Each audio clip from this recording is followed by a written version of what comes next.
Once upon a time, there lived a boy in a small town. His name was Harry, and he was very disturbed in his life. Nothing was going right in his life. He used to work in a small office of a garment company. His seniors always used to scold him. He was not able to do anything right in his work life. One day, Harry's boss called him into his office and fired him for his poor performance. Harry started crying in front of his boss and promised to do better if he gets his job back. After hearing him plead, his boss looked at him and laughed. Harry was confused at first. His boss stopped laughing and said, "You don't come to the office on time. You hardly do your work on time. You are very bad at your job. Why should I give you another chance?" At this point, Harry felt humiliated and left the room. He rushed to his house and locked himself inside. For 2 days, Harry did not come out of his room. He was very upset and embarrassed to face anyone. He finally left his house to get some food and pay his regular bills. As he was coming out of the market, he saw a group of monks and priests walking toward the big crowd in the city. To find out what was happening, he asked one of the local shopkeepers about the rally. The shopkeeper then tells him about the master and his pilgrimage to the mountains. The master does it every year, only this time he is staying in the city for a few days.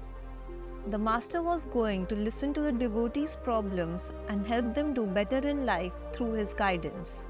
While going home, Harry decided to visit the master.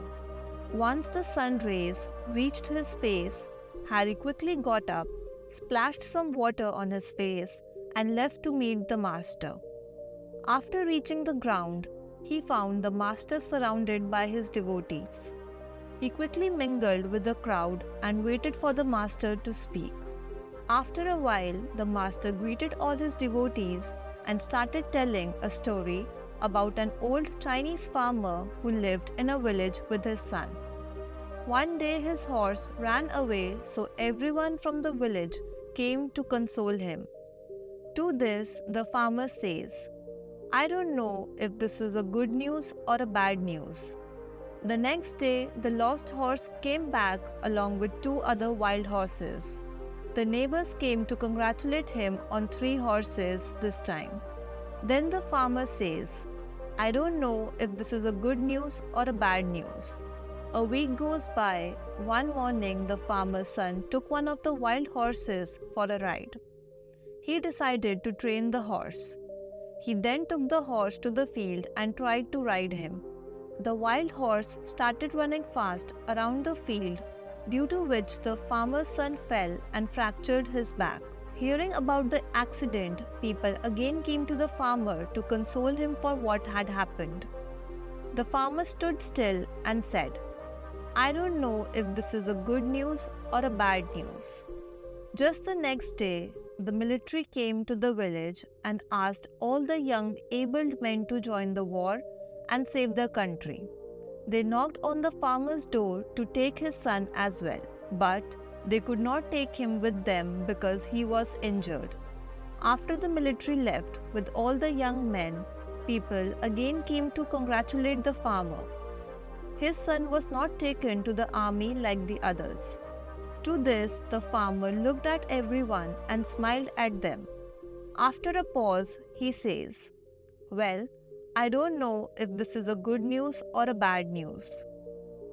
After finishing the story, the master sits on his chair and asks all his devotees to settle down too. He began speaking, "My dear people, it is not about the incidents that take place, but it is about how we look at it. A man is called wise when he doesn't cry over his problems and doesn't brag about its achievements. Let go of your sorrows and stop taking pride in your achievements. Let your life decide if something is good news or bad news." Sitting there in the front row of the crowd, Harry felt a ray of guidance over his head. He decided to go home and try working on his life. Now, he stopped worrying about his problems. He started believing his layoff from his job as an opportunity to do something better in life. He started working as a painter, which he always liked as a child, and went on to become a successful one.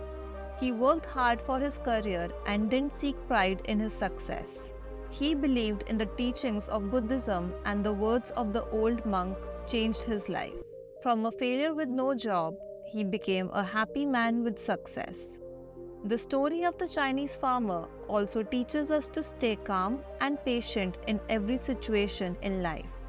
He didn't panic when he lost his horse or when his son was injured. In all those problems, he was patient and let things take place. These events later helped him in many ways. The farmer also stayed calm when he received the 3 horses. This teaches us not to get overexcited or overconfident in life. Life doesn't require that we be the best, only that we try our best. This means that no matter what, we should give our best in everything we do. Treating your problems and happiness the same way lets you do your best in life. Always remember to work hard for your goals and the things you believe in. A man who learns to value both his sorrows and happiness equally stays calm and happy throughout his life. The Chinese farmer was a wise man. He worked hard all his life but never expected anything in return. He was always patient and calm. All these qualities made his life easier and happier. It can be the same for us too. Hard work and patience are required more than anything in life to achieve what we want. The words of the old monk were wise and kind, and so was his story. One should follow the teachings of Buddhism to find true guidance in life. It will help you achieve success and get rid of all your worries. One should make mistakes in life without thinking if it's going to be a good news or a bad news. Because in the end, when you give your best in life, wonderful things happen to you.